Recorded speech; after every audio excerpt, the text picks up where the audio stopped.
All right, welcome back. It is the Vegas Take. Sharp and Shapiro, so glad you could join us. Coming up here in just a few minutes, John Bruchhagen from Infinity the Math Institute. He's a former Clark County School District teacher, and he'll give us an update what's going on in Clark County, that mess. We'll get to that here in just a few minutes, and I can't wait to talk about my favorite friend, Laura Ingraham, who looked like a complete moron on TV last night. I'll explain why, and guess what? Shocker, it has to do with one of her African-American guests. We'll talk about that coming up here in just a few minutes, but joining us in studio, as he always does every day, it is news anchor John Schaefer. John, what's going on, my friend? Well, felony charges have been filed against former Las Vegas Convention and Visitors Authority CEO Rossi Rollencotter and two other former executives over the misuse of $90,000 in Southwest Airlines gift cards that had been purchased by the LVCVA.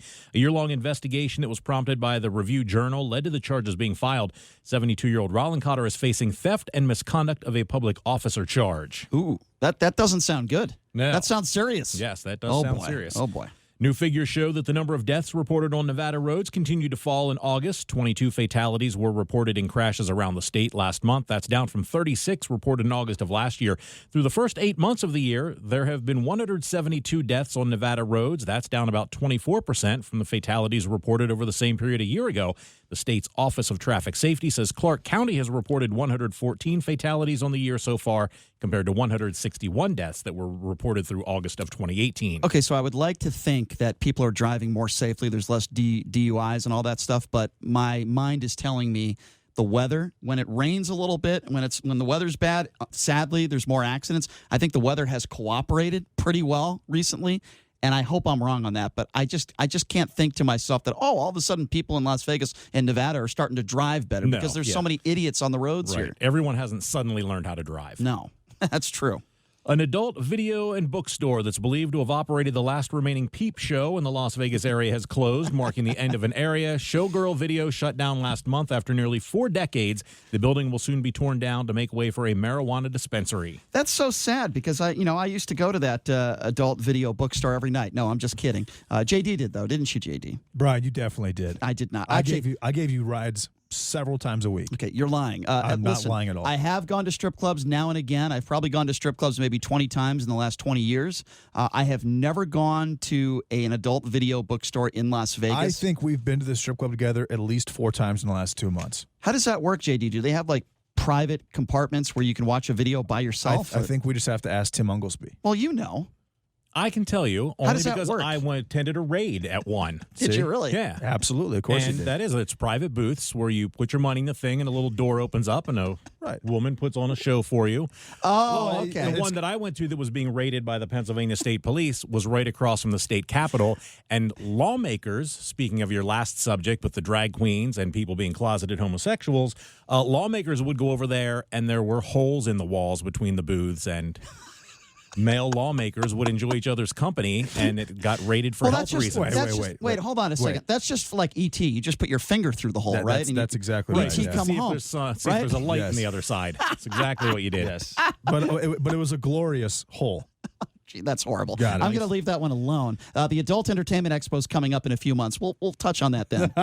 No pun intended. Go Fair ahead. enough. A woman has been banned for life from Walt Disney World in Florida after she hit a taxi driver, then kicked a deputy at a resort. The Orange County Sheriff's Office says in an arrest report that Ellen McMillan hit the taxi driver outside Disney's Hollywood Studios last week. A security guard and deputy working a detail in the park intervened. Taxi driver told deputies McMillan started hitting him after she asked him for a cigarette and he told her he didn't have one. McMillan was slurring her words and they detected a strong odor of alcohol. She has been charged with battery on an officer and disorderly intoxication. Okay, so here's my question. In the background, was that song going, It's a Small World After All? I think so. Oh, my God. Talk about a bad mood. You're at Disney. It's Disney. You're supposed to be having a good time. Mickey Mouse is there. Wow, that's tough. That's a tough one. It's tough to get drunk at Disney World. Yeah, do they serve alcohol there? At some places, yes. They do. Okay, I didn't know that. Wow. You know what I'd like to see one day, though? All the Mickey Mouse and all the little nice people walking around drunk. I would like to see that. That would be a fun sight for me. Well, I'm sorry that she's banned for life, but it sounds like it was. Oh, well. Well, have you ever been drunk at Disney? Be honest. You have? Yeah. Okay, but you never assaulted a police officer? No. Okay, well, I'm glad to hear that. I don't think Beasley would have approved. No. No, not at all. All right, Mr. Schaefer, I appreciate that information you gave us about the peepholes and all You that want me to stuff. leave it here for you? Yeah, please leave that script. Thank you very much. John Schaefer, news anchor, KDWN, always does a great job. I always love how we mix in serious news with some fun news. I kind of like that. But it is kind of sad that adult video and bookstore is closed down. I've never been to it before. I didn't even know it existed, quite frankly. But sad. I'm sad to hear that. It sounded like it was kind of like a history, little vintage place to go to. I've never been there, though, before. That is the truth. I've been to plenty of strip clubs, but I've never been there. Well, let's move on now. We go from strip clubs and peepholes at adult bookstores to the Clark County School District. That's why I love doing this show. The guy we have with us in studio, he's a friend of the show, of course, from Infinity, the Math Institute. That would be John Bruchhagen, who also happens to be a former Clark County School District teacher. Now, John has been on the show several times in the last month or so, and I just want to start by saying this. We've been covering the Clark County School District and the possible strike with teachers. John was right on the money 100%, and I want to give him credit for that, John. So congratulations on getting it right first. Let me just start by saying that. Well, first of all, thanks for having me on. What's up, JD? How you doing, man? And, I'll take my victory lap right now. It's well-deserved. You handicapped that situation I very well. explained everything exactly the way it was. And I'm on the teacher side, and I'm on the student side. But otherwise, I'm not aligned with CCSD. I'm not aligned with CCEA. I'm not aligned with the unions, anything like that. I just want what's best for the students, and I believe, remember when I said Davis Love last time I was here? I was talking about Gary Loveman. He was the CEO for Southwest Airlines and then the CEO for Caesars, right? Caesars, exactly. Yeah. And he had that philosophy that, it's management's job to keep employees happy. And if employees are happy, then the customer will be happy. And in this instance, the employees would be the teachers and the staff, and the customers would be the students. Mm-hmm. So I believe that they need to take a new look at how they can make teachers happy, not just pacified.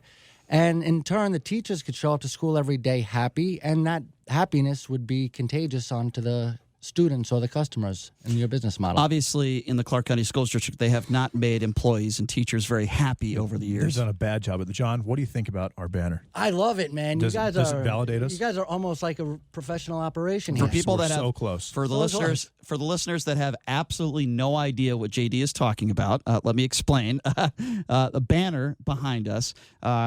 In studio, I'll visualize this for the listeners. There's a huge banner that says KDWN and then the Vegas Take behind us, so that when we have celebrities in studio and when we do video, which we do plenty of it. Like me? Well, of course. Just like John. Exactly. So because there's some people listening, they don't know what a banner, they don't know what you're talking about. So I'm just trying to explain. I will say this. I put a video of it on my Twitter page at I am JD Sharp, so check that out there. So check that out. It is a very nice banner. It's a great banner. We are very happy with it. So we appreciate KDWN for putting that together for us. It actually looks like a legitimate studio for the Vegas Take now. We're very happy.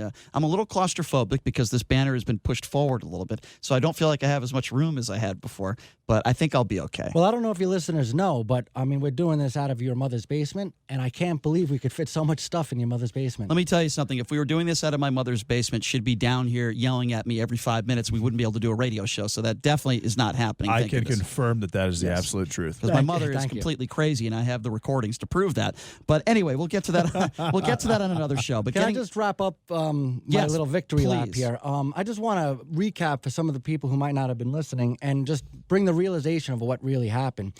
In the beginning of 2019, the teachers were considering striking because of overcrowded classrooms and underfunding, people coming out of their own pockets to supply their own classrooms, and just the general happiness of the staff was just depleted because of everything that CCSD puts you through. Over 50% of teachers' time is delegated towards things that are not related to the student. Well, while they were considering striking, CCSD pulled the rug out from under them and took away a whole bunch of other things. 2 months later, they gave them back, and none of the original problems was solved. And now CCEA is claiming victory. The teachers are pacified right now. But I'm telling you, it's just stuff is brewing, and the real problems have not been addressed. And we all can agree the Clark County School District in general is atrocious, one of the worst school districts in the country. Let's just speak in layman's terms for what it is. It is a bad school district. A report was released last week stating each state's standing in the country. And Nevada, remarkably, is now only 35th in academic progress. But that's only on standardized testing and graduation rates. Yeah, well, I'm going to speak in layman's terms right here. I've been a basketball referee for almost 20 years. I've been in a lot of these schools, and I can tell you from firsthand experience the way some of these kids behave, the way some of these teachers, and some of them, not there's a lot of great teachers here, don't get me wrong, but the way there's always bad apples. Okay, but the way that a lot of these kids behave, I think it starts with the parents, okay, and then the teachers, and these kids are not disciplined properly either. Well, I don't think many of these students take education seriously, but again, I don't even think it's their fault. To your point. Go ahead, JD. A lot of these kids are educated by social media. They watch the Kardashians and see what they do, and that's who's raising them. And social media has a lot to do with that. You just put a kid in front of a cell phone and give them Facebook and Google and whatever else and Instagram. They're not going to be raised properly because it's all about grabbing your attention. That's the whole point of pop culture these days. And to both of your points, a lot of people, this 35th out of 51, if you can consider Washington, D.C., 51st state. Right. 35 out of 51 is heavily influenced by graduation rates, which many people would argue are unfairly inflated by CCSD. Now, if you look at the overall school performance in Nevada, we are 50th out of 51 states. We are 50th, and that includes attendance, parental involvement, teacher attendance, and then, of course, all the academics, graduation rates, and everything else. So overall, as an education system, Nevada is 50 out of 51. John, you talk about teacher attendance. What are substitute teachers paid here? First of all, I believe, and don't quote me, but I'm pretty sure a substitute teacher gets $90 a day, which is, I don't even know if that's reaching minimum. Well, I guess they work less than 9 hours, so maybe that's $11 an hour. Well, if you work in Henderson and you drive to Summerlin, you're spending a fifth of that on gas. Exactly, and the bottom line is $90. I don't care. I don't know if you're digging holes or if you're talking on the radio. You deserve more than $90 for a day's work anyway. So if you have especially if you have an education. If you have a government job, we all know if you work for the government, you're probably making a lot of money. Mailman. Okay. If you are a cocktail server, all due respect to cocktail servers, attractive cocktail, they work very hard. They do. But I spoke to one woman that I know personally who works 3 days a week in this town. Okay, she makes six figures a year. I have a friend of mine who used to be a waiter at a very upper class steakhouse. He was making over $100,000 a year, working also 3 days a week. Okay, so you have people making six figures with you don't even need a high school education that are making six figures a year. Okay, listen, I don't oppose that. If you're earning your money, you deserve it. But with that being said, we had somebody who called into the show when you were here, a teacher, when this nonsense was happening with the Clark County School District. She has a master's degree. She's been a teacher for close to 30 years. 26 years, yeah. Yeah, and she's making $50,000 a year. I'm sorry, but there is something wrong with society when a cocktail server can make 2 or 3 times more than a teacher, a high school teacher has been busting her ass with a master's degree. Something is wrong in society when we can't take care of our firefighters, our police officers, our war veterans, and teachers. But if you are a waitress, a cocktail server, a stripper, or I can name you many other professions that I think get paid way too much money. A transsexual reader at a library? Well, they're not getting paid for that, John. We're talking. Yeah, they're not getting paid for that. That's voluntary. But you get my point. I think there are certain occupations that getting paid way too much. And the thing is, these other occupations, like for example, a guy that works at a steakhouse makes $100K a year. He's not shaping the foundation of our country. He's not educating the future of the United States, which is the youth. Right. I used to bartend in the clubs here, and I used to make more than twice as much as I did when I was a teacher. Why is there not a premium on that? I don't understand that. Well, Abraham Lincoln even said, what's going on in our classes is what shapes our government tomorrow. And the bottom line is, when you're talking about, like, for example, your last phone caller said, all right, well, if you don't like somebody, a man dressed up as a woman reading to your 4 or 5-year-old, well, then don't bring your kid to the library. And then, first of all, my first point is, I am not homophobic whatsoever. I was just, a few of my students are declaring themselves as homosexuals, and I support them, and I talk to them, and I just don't understand if this organization would feel the same way if somebody wanted to go to the library and talk about homosexuality as a sin. Are they going to say, oh, that's free speech too? Or are they going to fight that and say, are they going to say, oh, well, if you don't agree with that message, then just don't come to the library? I'll tell you what I don't think they would do. I don't think they would picket and try to stop them from doing it, okay? There are people that are picketing and trying to stop these cross-dressers, whatever you want to call them, from doing this storytelling. I don't think that would happen. Now, we had the straight... I mean, just to say, I've heard of one straight pride parade. But that's different. And I've heard about 200 LBGT parades. Mm-hmm. And those are the picketers, right? The parades are the picketers. So I think those are two different subjects. I think when you have a cross-dresser reading in front of kids at a library, and then you have thousands of people at a straight pride parade, and you have Antifa, which is a violent organization involved, I think those are two different things. Listen, I would give somebody the right to spew their hatred if they want to, but the library has the right to say no. That's the difference. That's my point. The library is usually a government-controlled entity, and the library is somewhere kids go to get educated and educate themselves. And the point was, I wasn't trying to get too political because I'm not against the LGBTQ movement. I'm not against, CIS males, Well, but John, this is a very... You're just saying flip the script. How would the reaction be? Exactly. And my biggest point is, this gentleman was telling the kids, well, if you don't like...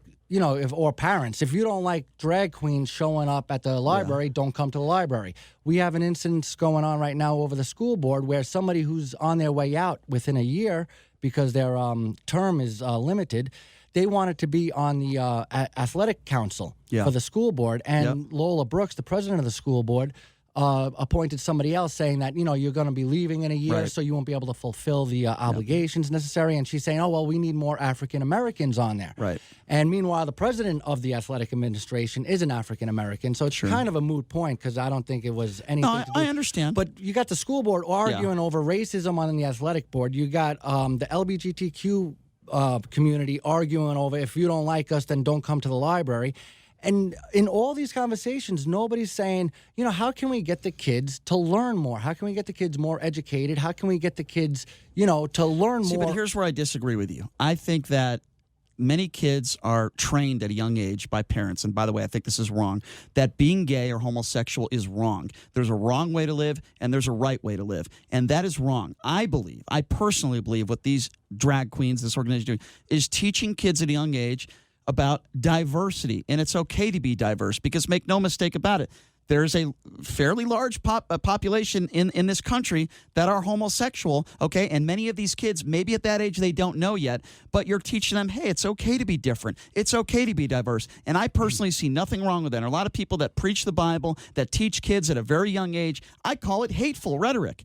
It's wrong to be gay. It's wrong to be... No, that's different. We don't want to be. And then you're taught at a young age to demonize somebody because they're different than you. That is wrong. So I do think that said, I don't think 4 or 5 years old is the time to start exposing and teaching a kid about sexuality. They're not talking about sexuality. They're talking about diversity. Okay. Being different. But my point is, for example, in New York now, they passed a law saying that, you could either be on the birth certificate, male, female, or I don't know is it undecided or is it I think NA it's undecided. Okay, either way. So sure. now there's a third box to tick, right? And the parents want to let the child decide for themselves what gender they are, right? Well, I mean, I would say at least 1/3 of children between the ages of 2 and 4 identify as dogs or cats. You ask a parent, and the kid always goes through a phase where for like a month they think they're a dog. Yep. And they walk around and they bark. And so are we going to allow kids to identify as a dog? Well, this is a conversation that is certainly going to continue. We can talk about this for hours, and it's an interesting combo. But before we go, because we only have a few minutes, I want to be able to give you the opportunity to talk a little bit, not about dogs and cats, but to talk to you about Infinity, the Math Institute. And I also understand we're going to be giving something away. So why don't you tell me first about that so I could give out the number? Well, number one, the school year has just started, and all of our students are coming back with stories of how they feel more confident that they know the material better than the teachers. They're talking about how the teachers are reading out of the book and writing notes on the board, and they're feeling like they just know the material. They wouldn't need a book to teach this lesson, and they feel like they could teach the lesson for the teacher. Our students have all 98s, 99s, 96s. It's absolutely amazing the progress we're doing, and we're starting classes this week, supplemental classes, which is the least expensive avenue of the absolute best tutoring you could get in the area. We have the best services, and we have the absolute lowest prices for as low as like $20 or $25 an hour. And you do a great job over there. So tell us what we're going to be giving away right now to the listeners. We're going to be giving away a supplemental class. We have classes available for elementary, basic math, which is an introduction to higher level math for middle schoolers, pre-algebra, algebra, pre-algebra, algebra 2, pre-calculus, and we might even be starting a calculus course. We're on the west side on the corner of Flamingo and Torrey Pines. So if any of your listeners live on the west side and they have a child, please, try to qualify for this great deal. Okay, and if you don't win, just give us a call. So a free class, how much is this worth? It's worth $600. Okay, so right now we are going to be giving out a class worth $600 to Infinity the Math Institute. We are going to take 3.5 months. 3.5 months. Okay, this is worth $600. We're going to give it away free on the air right now. Fifth caller right now, 702-257-5396. Again, if you are the fifth caller right now, your child will receive a $600 value, a 3.5 month class at Infinity the Math Institute. Fifth caller right now. Again, that number, 702-257-5396. Again, that number, if you want to win, fifth caller right now, 257-5396. Oh, I was going to say, John's sign at Infinity the Math Institute is impossible to miss. You drive down Flamingo, it's on the right. It's gorgeous. And we get a lot of compliments on our sign. And this supplemental class, like I'm saying, it's less than $200 a month, which most other facilities charge $500 a month. Less than $200 a month. This will take you right through up till finals, up till December 9th. And it's guaranteed to get your child at A or B. Well, guess what? The phone lines are lit up right now, so we're going to have a winner very soon. John, I always appreciate when you come in. Your perspective on the Clark County School District is right on point, and this proves it. We appreciate it. I have a feeling there's going to be some issues down the road that we'll want you to come in and talk about. Yes. Congratulations on all your success at Infinity the Math Institute. You do a great job over there, and we hope to have you in studio again soon, my friend. Thank you for giving away that prize, too. We appreciate it, and we'll talk to you soon, my friend. Thanks for having me. All right. Go Knights. Thanks a lot, John. I know you're wearing that Knights hat, so that preseason coming up on Sunday. Got to check that out. And themathinstitute.com. Listen to the commercials. Absolutely. Okay, John, thanks so much for coming in. We're going to take a quick break, and when we come back, Laura Ingraham on Fox News making yourself look like a fool, and guess what it involves? An African-American. Shocker! We'll take a break. We'll talk about that coming up next. You're listening to The Vegas Take right here on the all-new 101.5 FM, 720 AM, KDON.